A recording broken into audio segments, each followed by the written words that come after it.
Hello friends, reboot exam के इस session में आपका स्वागत है। आज हम लोग वास्तविक संख्याएं अर्थात रियल नंबर्स के बहुविकल्पी प्रश्नों को करने चल रहे हैं। तो चलिए ठीक है, शुरुआत करते हैं। और याद रहे कि इस बार एग्ज़ाम में 20 क्वेश्चन, जो यूपी का पैटर्न है वहाँ 20 क्वेश्चन ऑब्जेक्टिव आने वाले हैं। तो आप समझ पा रहे होंगे कि कितना इम्पोर्टेंट है आपके लिए बहुविकल्पी प्रश्न। तो चलिए ठीक है, शुरू करते हैं। ये हम पहला क्वेश्चन आपके लिए यहाँ पे है कि परिमेय संख्या है कोई। यहाँ पे परिमेय संख्या का दशमलव प्रसार पूछा जा रहा है। ये जो परिमेय संख्या है का दशमलव प्रसार निम्नलिखित किन दशमलव स्थानों के बाद समाप्त हो जाएगा। तो भैया ऐसे प्रश्नों को करने के लिए आप जो ये नीचे वाला हर है इसको क्या है, अभाज्य गुणनखंड करिए। जाहिर सी बात है, इसका अभाज्य गुणनखंड 2 के पावर m और 5 के पावर n के रूप में आने वाला है। इसलिए क्यों कि दशमलव स्थानों के बाद समाप्त हो जाएगा तभी समाप्त हो सकता है। तो हम लोग क्या लिखने वाले हैं, इसी को हम क्या करते हैं 1250 जो है इसको हम लोगों ने तोड़ दिया। तो क्या किया, 1250 को यहाँ पे हमने इसको 2 से डिवाइड किया तो 2 छंग 12 हुआ और फिर 2 दूनी 4 हुआ, यहाँ पे देख पा रहे होंगे, और फिर 2 पंचे 10 हुआ। फिर इसको अगर हम करते हैं तो ये 5 हुआ और ये इसको जब आप तोड़ेंगे तो आएगा 125, और जब ये फिर तोड़ेंगे 5 से ही तो ये आएगा 25, और ये फिर हम तोड़ेंगे तो इसको क्या हो जाएगा 5, और फिर इसको डिवाइड किए 5 से तो ये हो जाएगा 1। अर्थात क्या है 1250 का जो हम लोगों ने अभाज्य गुणनखंड किया तो वो आने वाला है, कैसा है आपके पास, ये देख रहे हैं 2 के पावर 1 और 5 के पावर 4। याद रहे आपको और कुछ करने की ज़रूरत नहीं है।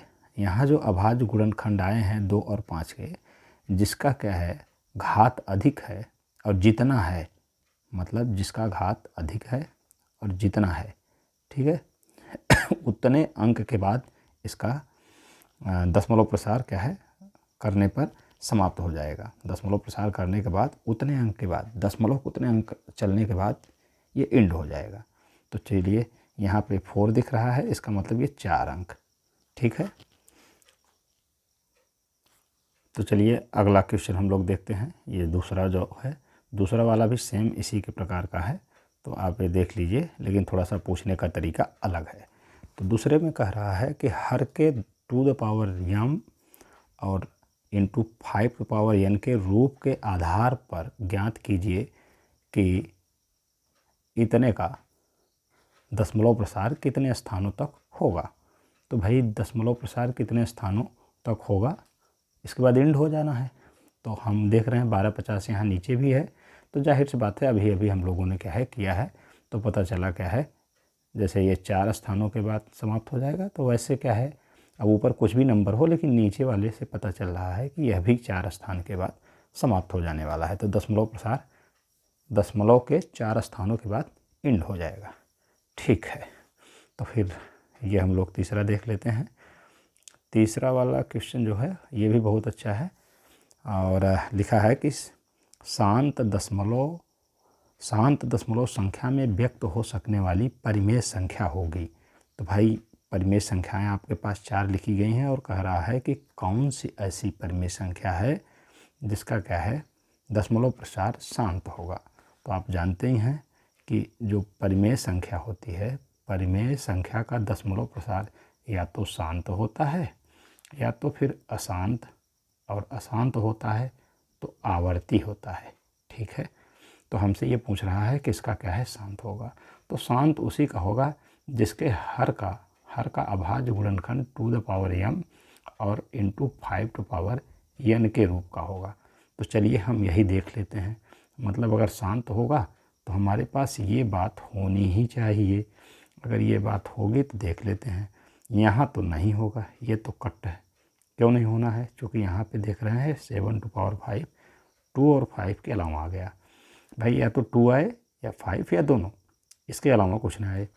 इसका नीचे का अभाज्य गुणनखंड 7 दिख रहा है, तो ये भी नहीं हो सकता है। अब बात ये रही हमारे पास, मतलब ये वाला होगा या ये वाला होगा। तो आप पहले तो हम इसको कर लेते हैं, तो ये 210। इसको जब आप तोड़ेंगे 2 से तो पता चल रहा है कि ये 2 का 2 और 2 पंचे 10। ठीक है, 0 हमने बढ़ा लिया है। और ये फिर आप इसको अगर हम ब्रेक कर रहे हैं तो ये होने वाला है 5 दूनी 10 और 5 एक का 5। और ये फिर कटेगा 3 से, अभी 3 से और कटेगा तो ये 3 3 सत्ते 21। ये हो गया आपका 3 सत्ते 21। और फिर क्या हो गया ये आपका 7 से। तो यहाँ पे आप देख पा रहे होंगे कि 2 भी आ गया। इसके 210 को हम कैसे लिख पा रहे हैं, 2 गुणे 5 गुणे 3 गुणे 7। ये बात तो ठीक नहीं है। इसका अभाज्य गुणनखंड 2 और 5 के अलावा 3 और 7 भी है। तो इसका यह मतलब हुआ ये वाला जो है ये भी नहीं हो सकता, इसका भी दशमलव प्रसार शांत नहीं होगा। अब जब ये नहीं है, ये नहीं है, 3 नहीं है, तो होगा किसका? इसी का होगा। आप करके देखेंगे तो ये आ जाएगा। तो चलिए ठीक है, इसका जो दशमलव प्रसार है वो शांत होगा। आगे चौथा वाला देख लेते हैं हम लोग। चौथा वाला जो कह रहा है कि शांत दशमलव संख्या में व्यक्त हो सकने वाली परिमेय संख्या होगी। वही बात यहाँ भी कर रहा है कि यहाँ भी आप करेंगे तो ये क्या है, इसका जो अभाज्य गुणनखंड है वो 2 के पावर m और इंटू 5 के पावर n, या दोनों में से कोई एक के रूप का नहीं आने वाला है। तो इसका नहीं होगा, इसका भी नहीं होगा, इसका भी नहीं होगा, और इसका हो जाएगा क्योंकि ये है 625। और जैसे ही आप इसको तोड़ेंगे तो ये हो जाएगा 5 से 125, और ये होगा 5, और ये होगा 25, ये 25, और ये क्या हो गया 5, ये 5, और ये फिर 5। मतलब इसका जो आने वाला है 5 की घात 4। तो कहने का मतलब 5 आ जाए इस अभाज्य गुणनखंड, या 5 की घात में, या 2 की घात में आ जाए, या सिर्फ दोनों में कोई एक आ जाए, तो भी क्या है उसका जो दशमलव प्रसार है ऐसी परिमेय संख्या का वो शांत ही होगा। तो भाई कौन सा ऑप्शन इसका सही है? ये सही है। ठीक है, तो आप इसको ओके कर देंगे। ओके, चलिए ठीक है, आगे बढ़ते हैं। तो आगे बढ़ते हुए हम लोग ये 5वां देख लेते हैं। 5वां में क्या कह रहा है? इसमें कह रहा है कि संख्याओं ये 616 है और 32 का HCF आपसे पूछा जा रहा है। तो भाई जी HCF निकालना है तो आप यूक्लिड विभाजन प्रमेयिका से निकाल लीजिए या अभाज्य गुणनखंड विधि से निकाल लीजिए। तो आप क्या करेंगे, 600 ये 16 है, तो ज़रा इसको तोड़ ताड़ मचाइए। तो ये क्या करना है, तो 2 से, तो 2 3 6 हो जाएगा, फिर ये 0 हो गया, और 2 8 16। फिर हमने इसको 2 से ही काटा, तो ये हो गया क्या, 2 1 का 2 और 2 पंचे 10 और 2 चौके 8। और ये फिर से हमारे पास 2 से ही कटा, 2 सत्ते 14, 2 सत्ते 14, और ये हो गया क्या, फिर 7 से काट दे रहे हैं तो ये आ गया 11 से जब हम करेंगे तो ये हो जाएगा 1। इसका मतलब क्या होने वाला है कि ये 2 की घात 3 इंटू 7 इंटू 11। तो हम क्या कर रहे हैं, 616 बराबर हम लिख सकते हैं 2 के पावर 3 इंटू 7 इंटू 11। और जब हम 32 को लिखते हैं तो ये होता है 2 के पावर 5। तो देखिए HCF क्या होता है, देखिए दोनों में जो मैच कर रहा हो, तो दोनों में क्या है, 2 मैच कर रहा है, यहाँ भी 2 है और यहाँ भी 2 है। पर जब HCF अगर निकालना होता है तो दोनों में जो कम घात होगी वही उसका HCF होगा। इसका मतलब क्या है, दिस इक्वल टू 2 के पावर 3, और 2 के पावर 3 का मतलब होता है 2 इंटू 2 इंटू 2, और दिस इक्वल टू होता है 8। इसका मतलब ये वाला इसका सही है। आगे चलते हैं, आगे 6वां देख लीजिए। 6वां क्या कह रहा है कि संख्या है 140 के अभाज्य गुणनखंड। भाई जी अभाज्य गुणनखंड आपको करना ही आता है। क्या है 140, इसको भी तोड़ ताड़ मचाइए। 2 से आपने डिवाइड किया तो ये हुआ 2 सत्ते 14, एक 0 बढ़ा लीजिए, फिर शायद 2 से हो ही जाएगा, कट जाएगा, तो ये हो जाएगा क्या, 35 दूना 70, ये हो गया। और 35 दूना 70 के बाद आप इसको और तोड़ लीजिए। तो कैसे तोड़ पाएंगे, ये हो जाएगा 5 से ही इसको डिवाइड कर दीजिए, तो 5 सत्ते 35, और 7 से फिर 7 1 का 7। इसका मतलब क्या है, 140 को आप लिख सकते हैं 2 की घात 2, 2 बार आया है, और ये होगा 5, और ये होगा 7। तो देख लीजिए, इसकी घात 1 कह दीजिए, इसकी घात 1 कह दीजिए, तो कहाँ पे आ गया?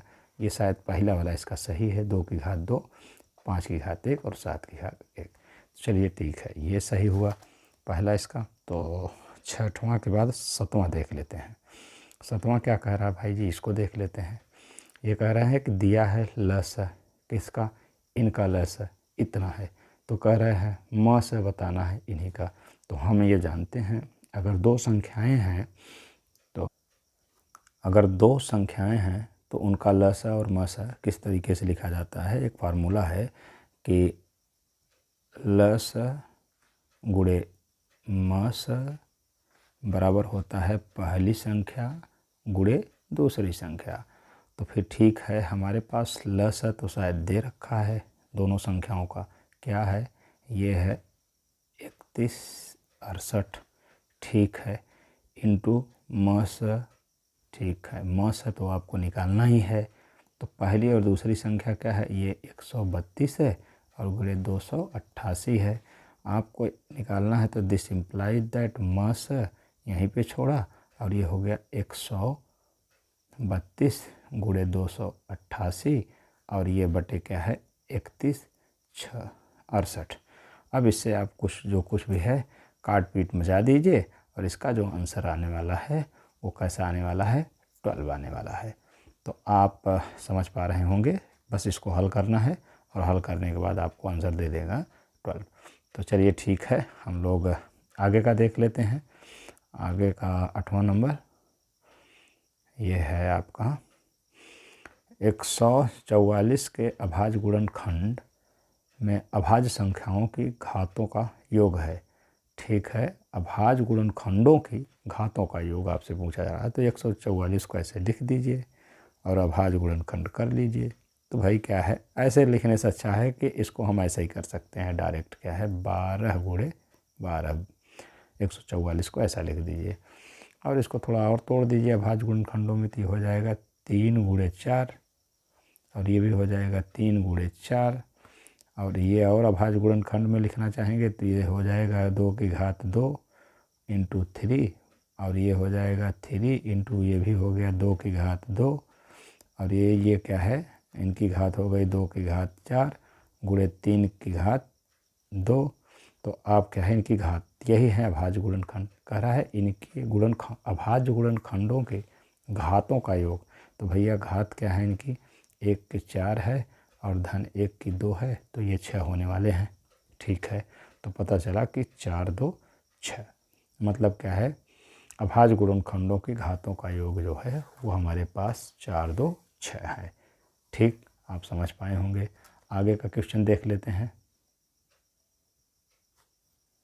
ये है 9वां क्या कह रहा है कि दी गई संख्याओं में अभाज्य संख्या होगी, कौन सी होगी? तो भाई ये तो अभाज्य संख्या हो नहीं सकती, 0 अभाज्य संख्या कहीं नहीं जा सकती। अभाज्य संख्या कहते किसको हैं? अभाज्य संख्या वह होती है, ये होती है अभाज्य संख्या वह होती है जो स्वयं से कटे, विभाज्य हो या 1 से विभाज्य हो। ठीक है, उसको कहते हैं। अब ये क्या है? ये तो है नहीं, 1 भी क्या है? अभाज्य संख्या नहीं कही जा सकती।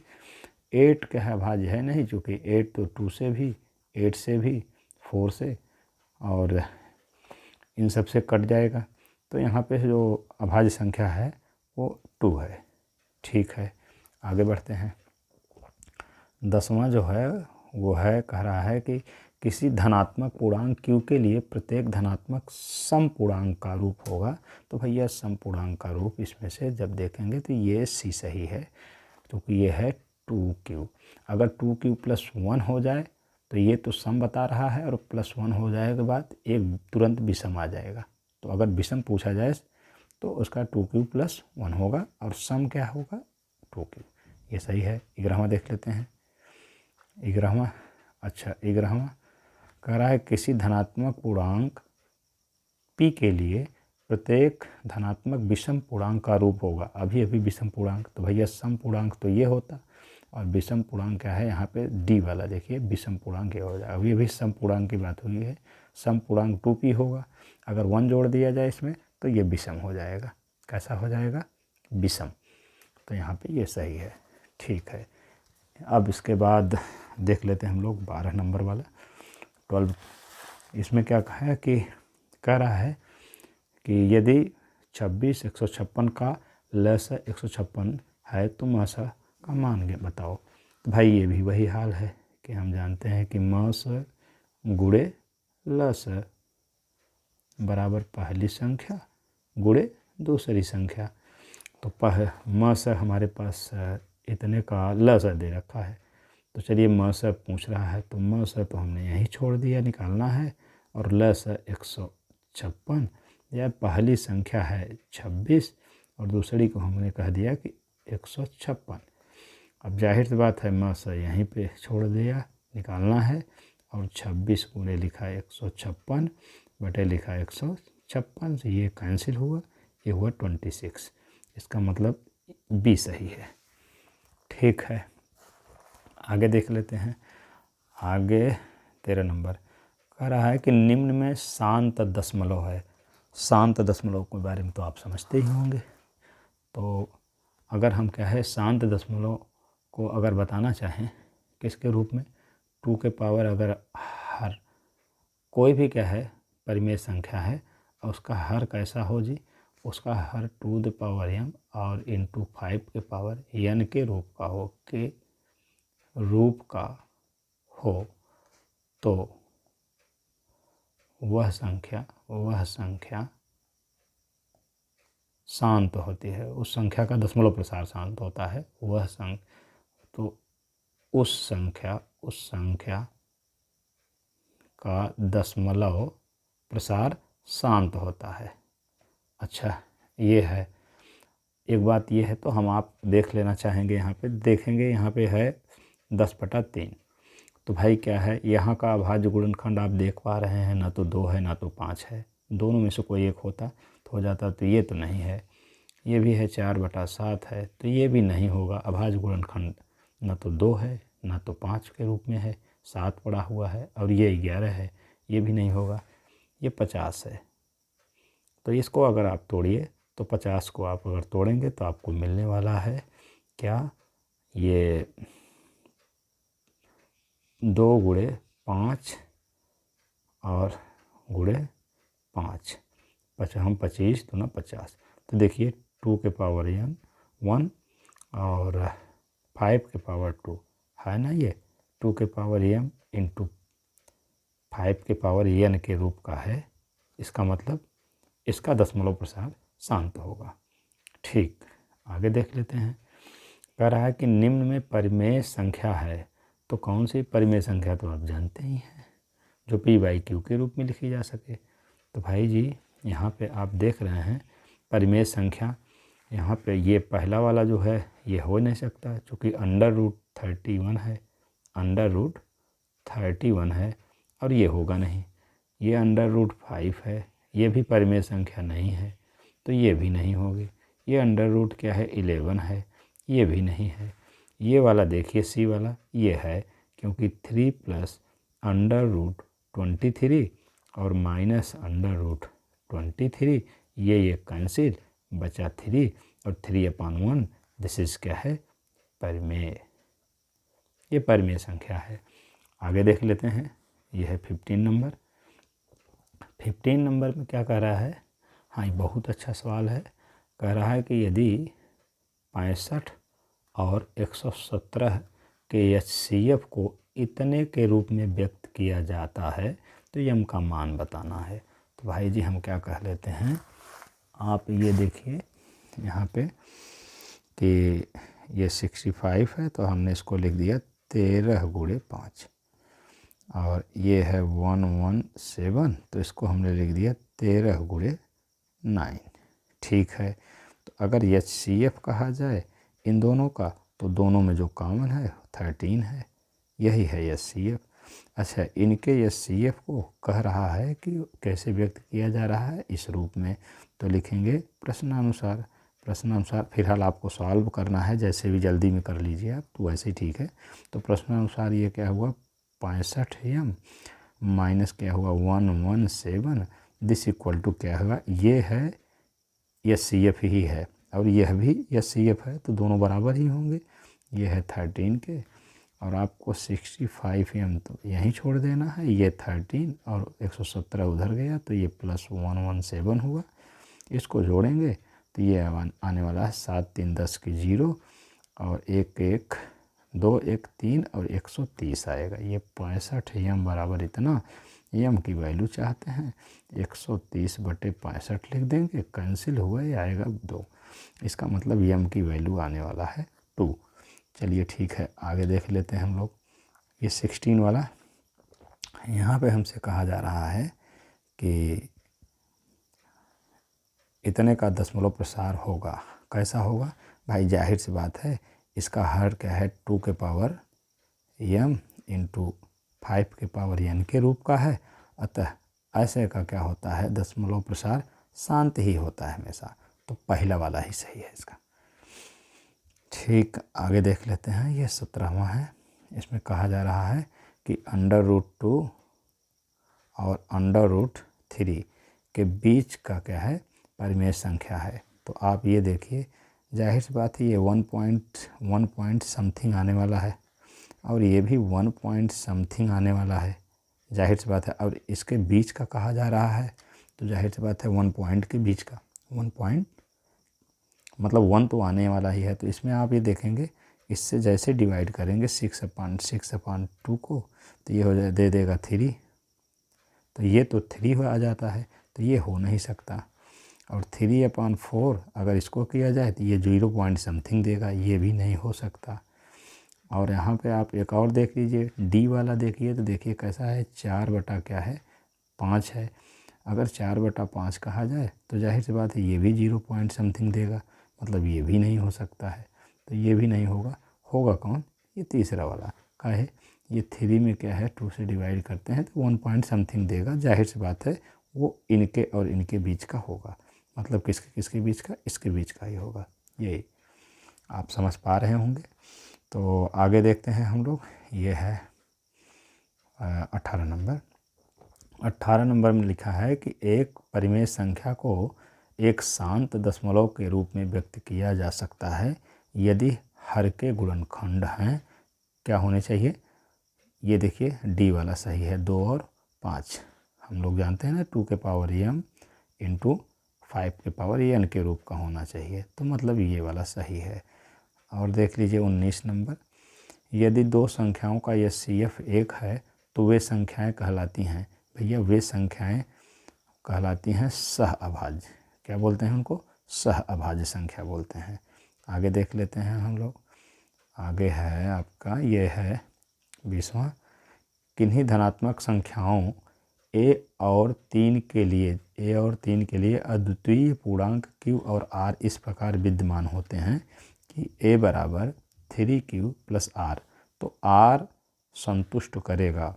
भैया r के बारे में कहना है आपको। तो r क्या होता है, अगर ये यूक्लिड विभाजन प्रमेय का आप पढ़े होंगे तो r कैसा होता है, is greater than r equal to 0 but less than b, मतलब b का तात्पर्य है जिससे भाग दिए हैं। तो यहाँ पे b की वैल्यू क्या दिख रही है 3, इसका मतलब 0 less than r is greater than r equal to 0 but less than 3, तो क्या होगा, ये सही है, पहला वाला है इसका सही है। और आगे देख लेते हैं 21 नंबर। इसका जो है वो 21 नंबर कह रहा है अपरिमेय संख्या है। तो भैया अपरिमेय संख्या ये तो नहीं है, ये परिमेय है, परिमेय संख्या होगी क्योंकि p/q के रूप में है। ये है अपरिमेय संख्या, पाई को अपरिमेय संख्या कहते हैं। यह भी क्या है, परिमेय है। ये तो परिमेय संख्या है, क्यों है, क्योंकि इसका दशमलव प्रसार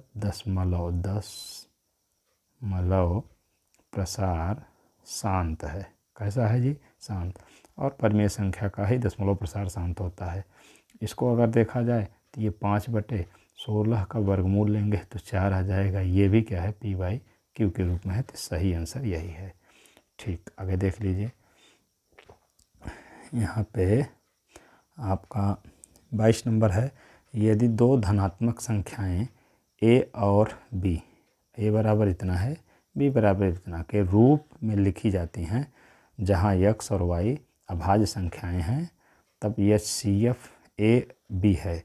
तो भाई जी a बराबर क्या लिखा है, x के पावर 5 और y के पावर 2। b बराबर क्या है, लिखा है x का क्यूब और y का क्यूब, ऐसा लिखा है। तो हमसे HCF पूछा जा रहा है। HCF किसका, a कामा b का। HCF में दोनों में अगर घात में लिखा है तो जो दोनों में मैच कर रहा हो, मतलब x नीचे तो ऊपर भी हो, पर जो कम घात हो वो लिखा जाएगा। तो यहाँ x की घात 5 है, यहाँ 3, तो क्या लिखने वाले हैं, x की घात 3। यहाँ y की घात 2 है, यहाँ y की घात 3, तो क्या लिखने वाले हैं, कम वाली घात, तो y की घात 2। तो देखिए कहाँ पे है x क्यूब वाई स्क्वायर, कहाँ है x cube y square, x cube y square, ये तीसरा वाला सही है। ठीक, आगे बढ़ते हैं। ये है 23, दो संख्याओं a और b का HCF। भाई जी a और b का HCF 5 है और उनका LCM 200 है। तो कह रहा है a और b का गुणनफल क्या होगा। तो हम जानते हैं कि HCF गुणे LCM बराबर पहली संख्या गुणे दूसरी संख्या। तो पहली संख्या यहाँ पे क्या है जी, a है, और दूसरी संख्या क्या है, b है। फिर से थोड़ा सा ठीक कर देते हैं। ये है पहली संख्या क्या है, a इंटू b, यहाँ पे दे रखा है a और b। अब जाहिर सी बात है इनका HCF क्या है, 5 है, इंटू क्या है LCM, LCM 200 दिया है, LCM इनका 200 दिया है, तो लिख दीजिए आप 200। ये क्या है जी 200। तो इनका गुणनफल पूछा जा रहा है a इंटू बी का, तो 5 दूनी 10, ये हो जाएगा 1000। a इंटू बी बराबर क्या आने वाला है, 1000, b सही है। आगे बढ़ते हैं। आगे देख लीजिए आप, यहाँ पे 24 नंबर है कि 22/7 माइनस पाई है। तो जाहिर से बात है कि अगर एक संख्या परिमेय हो और दूसरी अपरिमेय हो, उनका प्लस माइनस किया जाता है, तो वो हमेशा एक अपरिमेय ही होती है। तो इसका मतलब C सही है। B यहाँ भी है इसका, देखिए ये थोड़ा सा गड़बड़ है, यहाँ B है तो ये C है ऑप्शन, और ये D है। ठीक, तो इसका C सही है, मतलब एक अपरिमेय संख्या है। ठीक, ये आगे 25 देख लेते हैं। धन पूर्णांक 6a प्लस 5 के ठीक पहले, और ठीक पहले का मतलब -1 कर दीजिए, ठीक पहले आने वाला धन पूर्णांक होगा। तो ये हो जाएगा 6a और 5 में से 1 गए +4। तो कहाँ है 6a + 4, तो ये है, ये सही है। आगे देख लीजिए, ये कह रहा है कि 26 है आपका। ये 26 में कह रहा है कि 15, 18, 24 का लस LCM है। तो LCM पूछा जा रहा है, तो आप इसका LCM तो अच्छे से निकाल पाएंगे, हम आशा करते हैं। तो ये देखिए 15 बराबर आप लिख सकते हैं क्या, अभाज्य गुणनखंड कर लीजिए तीनों का। तो ये क्या करेंगे, 3 गुणे 5 कर देंगे जी, ठीक है। और ये क्या है, 18 को आप क्या लिख सकते हैं, तो आप लिख सकते हो 3 गुणे, ऐसे पहले 2 लिख लीजिए, लिख देंगे 2 गुणे 3, 3 दूनी 6 और 3 18। तो इसको और भी अच्छे से लिखा जाता है, तो 2 गुणे 3 की घात 2 लिखा जा सकता है। तो फिर 24 का हमने कर लिया अभाज्य गुणनखंड, तो ये आता है। तो LCM इसका जब हम निकालते हैं तो हमारे पास क्या है 360, अर्थात क्या है D वाला इसका सही है। चलिए ठीक है, आगे बढ़ते हैं। ये देख लीजिए, ये 27 आपका जो है, ये निम्न में अपरिमेय संख्या है। अपरिमेय, तो ये तो भैया 5 हो जाएगा, परिमेय है, और यही वाला जो है वो अपरिमेय है। तो चलिए ठीक है, 28 देख लेते हैं। 28 कह रहा है एक परिमेय संख्या और एक अपरिमेय संख्या का योग होता है। तो भाई एक अगर परिमेय है और दूसरा वाला क्या है, अपरिमेय है, तो हमेशा अपरिमेय ही होता है, चाहे प्लस हो चाहे माइनस। तो कैसा होगा, इसका B वाला सही है, अपरिमेय संख्या। कह रहा एक परिमेय और एक अपरिमेय संख्या का योग, तो कैसा होगा, B सही, अपरिमेय संख्या होगी। ठीक, आगे बढ़ जाएं। ये है 29। संख्या 31 25 का घातांक रूप है, तो आप 31 और 25 का घातांक रूप जानने के लिए डिवाइड कर दीजिए। इसको कर दीजिए 5 6 के 30 हो जाएगा, 5 दूनी 10 हो जाएगा, और 5 हम 25, और ये हो जाएगा 125, ये हो जाएगा 5 से 25, और ये हो जाएगा 5 से डिवाइड 5, और ये हो जाएगा 5 1। इसका मतलब 1 2 3 4 5, 5 की घात 5, मतलब सी सही है घातांक रूप।